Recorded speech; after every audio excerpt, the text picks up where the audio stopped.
Okay, class 12th आपका physics का important यहाँ पे डेरिवेशन कह सकते हो, इम्पॉर्टेंट टॉपिक कह सकते हो। ओके, तो क्या है सर्किट कंटेनिंग ओनली इंडक्टर, ठीक है, AC circuit containing only inductor. तो देखो मैंने इसके तीनों अलग अलग वीडियो बनाए, एक तो इंडक्टर का, रेजिस्टेंस का और कैपेसिटर का। तो आप तीनों जाके देख सकते हो, और स्पेशली मैंने आपको यहाँ पे लिख के रखा है पहले से, ताकि आपका रिवीजन यहाँ पे जल्दी हो जाए। लिख के हम टाइम वेस्ट ना करें, ताकि हमको जल्दी से समझा दूँ। ओके, अब देखो उसको धीरे धीरे समझते हैं क्या होगा। इंपॉर्टेंट है, बहुत ज़्यादा इंपॉर्टेंट है टॉपिक, ठीक है। तो देखो क्या होगा, आपको पता है कि E is equal to E not sine omega T होता है। आप सबसे पहले डायग्राम देखो, जब आपका आप इंडक्टर बनाते हो तो इंडक्टर आपका ऐसे इसके आप एल से रिप्रेजेंट करते हो, आपके ऐसे स्प्रिंग के फॉर्म में होता है, ठीक है। और आपका ये जो होता है पोटेंशियल, आप कुछ नहीं मान सकते हो, मतलब वोल्टेज आपकी, ठीक है, ई एम आप जिसको बोलते हो। E is equal to E not sine omega T. हम सबसे पहले शुरुआत इससे ही करते हैं आपकी इक्वेशन फर्स्ट। अगर आपने रजिस्टर का देखा है तो आप जाके देख सकते हो पीछे वीडियो में, मतलब दूसरा वीडियो भी हमने बना रखा है। तो E is equal to E not sine omega T, which is where E is equal to आपका, आप वोल्टेज कह सकते हो, आप EMF कह सकते हो। इंस्टेंटेनियस वोल्टेज होती है ऐसे, ठीक है, इंस्टेंटेनियस वोल्टेज, और ये मैक्सिमम वोल्टेज आपकी होती है E नॉट, ठीक है। अब देखो हम यहाँ पे कैसे हुआ बे, E प्लस, अब मैंने minus L D I by D T क्यों किया, यहाँ से समझते हैं नीचे से। देखो आपको पता होगा कि आपके पिछले चैप्टर में इलेक्ट्रोमैग्नेटिक इंडक्शन में आपका जो सेल्फ इंडक्टेंस होता था, तो सेल्फ इंडक्टेंस का आपको दिख रहा होगा फॉर्मूला, ये सेल्फ इंडक्टेंस का है, minus L D I by D t. देखो phi is equal to L i होता है आपका, ये भी इलेक्ट्रोमैग्नेटिक इंडक्शन का फॉर्मूला है, phi is equal to L i होता है। तो यहाँ से हमने निकाल सकते हैं minus d phi by D T is equal to epsilon. देखो आप ध्यान रखो, ये मतलब मैंने आपको वैसे समझाने के लिए यहाँ पे लिख रखा है, minus L D I by D T जो आपका फॉर्मूला होता है वो सेल्फ इंडक्टेंस का फॉर्मूला होता है, ठीक है। तो आपको E प्लस एक ऐड करना होता है, minus L D I by D T is equal to 0, ठीक है। जब आप ऐड कर दोगे इसको तो क्या होगा, अब देखो E की जगह हम क्या डाल सकते हैं, E की जगह हम E not sine omega T डाल सकते हैं बाय फर्स्ट इक्वेशन। अब is equal to L D I by D T, मैंने माइनस था तो उस तरफ उसको भेज दिया, तो E not sine omega T इसकी जगह मैंने डाल दिया, ठीक है, इसकी जगह मैंने डाल दिया E not sine omega t is equal to, इसको यहाँ भेज दिया, उस तरफ भेज दिया, ठीक है, ताकि ये पॉजिटिव हो जाए L D I by D T. अब मैं क्या करूँगा, जैसे हमने रजिस्टर में क्या किया था, हमने रजिस्टर में R से डिवाइड कर दिया था दोनों साइड को, LHS और RHS को। तो मैं इसमें क्या करूँगा, इसमें मैं L से डिवाइड कर दूँगा दोनों साइड को। तो जब आप L से डिवाइड करोगे क्या हो जाएगा, E not by L sine omega T D t, ठीक है। और ये क्या हो जाएगा, L D I by L, मतलब हमने डी टी, एक तो डी टी को इस तरफ भेजा मैंने, देखो एक तो डी टी को इस तरफ भेजा, ठीक है, और आपका L जो था हमने L यहाँ पे डिवाइड कर दिया, और दोनों तरफ L डिवाइड कर दिया, और डी टी को इस तरफ भेज दिया। तो L से L यहाँ पे कट जाएगा, तो आपका क्या बचेगा, डी आई, ये डी आई यहाँ पे, D I is equal to E not by L sine omega T D T. हमने क्यों डी टी भेजा था, क्योंकि हमें बाद में इंटीग्रेशन यहाँ पे करना पड़ेगा, ठीक है, ताकि हमारी, देखो इंटीग्रेशन क्यों करना पड़ेगा, क्योंकि हमें आई की वैल्यू चाहिए होती है, हमें इंस्टेंटेनियस करंट और मैक्सिमम करंट चाहिए होता है, ताकि हम इसका फेजर डायग्राम आराम से बना पाएँ, ठीक है, ताकि फेजर डिफरेंस हम निकाल भी पाएँ। तो कैसे होगा, तो d I is equal to E not by L, अब sine omega T D t का आप इंटीग्रेशन करोगे कैसे होगा, डी आई का तो आई हो जाएगा, ई नॉट बाई एल यहाँ पे, ठीक है, ई नॉट बाई एल है। अब आपको साइन ओमेगा टी है, ठीक है, integration of sine omega T क्या होता है आपका, minus cos omega T by omega. पहले आप इंटीग्रेट करते हो तो साइन का इंटीग्रेशन माइनस कॉस एंगल ऐसा कैसे ही, और जो आपका एंगल होता है वो एंगल डिनोमिनेटर में आ जाता है, ठीक है।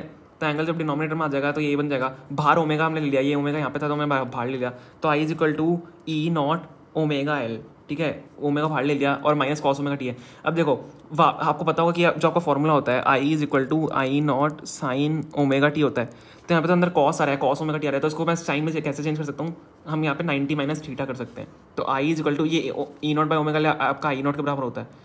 तो अब देखो यहाँ माइनस कैसे आया, क्योंकि माइनस इसका बाहर चला गया, स्टेप वाइज समझो, माइनस का बाहर चला गया, तो साइन 90 माइनस थीटा हो गया। हमने कॉस को क्या किया, साइन में चेंज किया, ताकि हमारे पास ये वाला जो फॉर्मूला आ जाए, साइन 90 माइनस थीटा हो गया। अब बाहर माइनस है तो माइनस को अंदर तो भेजना ही पड़ेगा, यहाँ पे माइनस रख नहीं सकते फॉर्मूला के हिसाब से, तो जब माइनस को अंदर भेजोगे तो ये एंगल जो है आपके स्विच हो जाएंगे, omega T minus pi by 2 हो जाएगा, ठीक है। I is equal to I not sine omega T minus pi by 2, इसको सेकंड इक्वेशन मान लो। फर्स्ट इक्वेशन आपकी ऊपर वाली थी, E is equal to E not sine omega T, और नीचे वाली इक्वेशन सेकंड वाली equation I is equal to I not sine omega T minus pi by 2, ठीक है। अब देखो आप देख सकते हो from first and second equation current lags E M F. अब देखो कैसे, ये ओमेगा टी है, देखो ऊपर क्या था आपकी जो ई एम एफ था या वोल्टेज थी वो ई नॉट साइन ओमेगा टी थी, इसका एंगल क्या था, ओमेगा टी ही था। पर यहाँ पे जो करंट का आपका एंगल आ रहा है, जो आपका यहाँ पे करंट का एंगल आ रहा है, ओमेगा टी में से कुछ माइनस हो रहा है पाई बाय 2, ठीक है, ओमेगा टी में से कुछ पाई बाय 2 माइनस हो रहा है, इसलिए जो आपका करंट है वो लैग करेगा ई एम एफ से बाय पाई बाय 2, ठीक है, या करंट लैग करेगा आपका वोल्टेज से बाय पाई बाय 2, समझ में आ रहा है, क्योंकि omega T minus pi by 2 रहा है, ऊपर ओमेगा टी था नॉर्मल, ठीक है, साइन के साथ। तो हम यहाँ पे क्या लिख सकते हैं, ये बहुत ज़्यादा इंपॉर्टेंट पॉइंट है, ये एमसीक्यू में भी आता है, 2 मार्क्स में भी पूछ लिए जाते हैं, ठीक है। I lags behind E by pi by 2, ठीक है, इन इंडक्टर। आपका इंडक्टर, जो हम इंडक्टर की बात कर रहे हैं यहाँ पे, कैपेसिटी जो सर्किट आपका इंडक्टर है, तो i lags behind E by pi by 2 या E leads i by pi by 2। Okay, समझ में आ गया। इंपॉर्टेंट ये दोनों, मैंने देखो कितने सारे स्टार्स बनाए हुए हैं, मैं जब रिवीजन करता हूँ अपना तो भी इसमें बना लेता हूँ, ठीक है, स्टार्स मैंने बनाए हुए हैं। अब ये इंपॉर्टेंट क्यों है, क्योंकि एमसीक्यू में आते हैं। अब हम बात करते हैं इसकी फेजर डायग्राम की। तो देखो हमने क्या सिखा था, जो आपका करंट है, जो आपका करंट है, मैक्सिमम करंट है, वो कुछ लैग कर रहा है आपका जो आपका नॉर्मल ईएमएफ है उससे। तो आपका ईएमएफ देखो, ये एक्स है, ईएमएफ आपका जो है, ईएमएफ आपका ओमेगा टी था कुछ एंगल पे, पर ओमेगा टी से कुछ पाई बाय 2 करंट माइनस हो रहा था, है ना। तो करंट का यहाँ पे फेजर डायग्राम कुछ आपका ऐसा बनेगा, ई और आई का। समझ में आ गया। करंट क्योंकि लैग कर रहा था पाई बाय 2 बिहाइंड, तो मैंने पीछे की तरफ बना दिया, नेगेटिव में बना दिया। ओके, अब यहाँ पे वेव फॉर्म की बात करते हैं। वेव फॉर्म को पता होगी कि ई हमेशा आपका जो होता है वो आई से ग्रेटर होता है, हमने इसकी पिछली वीडियो में बात करी थी। ई जो आपका हमेशा, जो आपका ईएमएफ होता है वो करंट से हमेशा ग्रेट होगा। तो जब इसका एसी करंट का जब डायग्राम बनाओगे ई का, ईएमएफ का, तो देखो ऊपर बनाया मैंने, पर अब इससे पाई बाय 2 जो पीछे लैग कर रहा है, तो थोड़ा सा मैंने पीछे से या नीचे से स्टार्ट किया, नेगेटिव से स्टार्ट करके मैंने थोड़ा पीछे बनाया है। ये इसका ये पॉइंट यहाँ पे टच हो रहा है ई, लेकिन इससे पीछे मैंने बनाया क्योंकि थोड़ा सा लैग कर रहा है पाई बाय 2 और नेगेटिव में भी है। तो यहाँ से आप इसका ऐसे बना दोगे phasor diagram, sorry wave form. Phasor diagram मैंने ऊपर बात की। अब देखो यहाँ पे थोड़ा सा एक इंपॉर्टेंट पॉइंट आता है।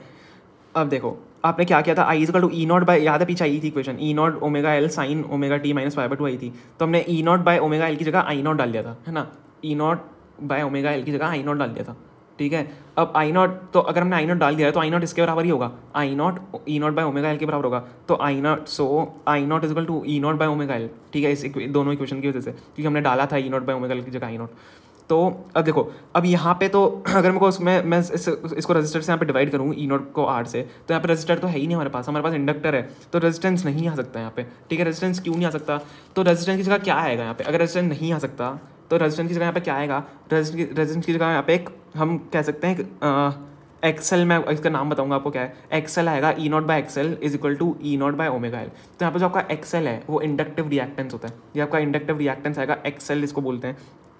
तो यहाँ से ई नॉट से ई नॉट जो आपका कटेगा, तो आपका क्या आ जाएगा, X L is equal to omega L आ जाएगा, और ओमेगा की जगह आप क्या लिख सकते हो, 2 पाई एफ भी लिख सकते हो।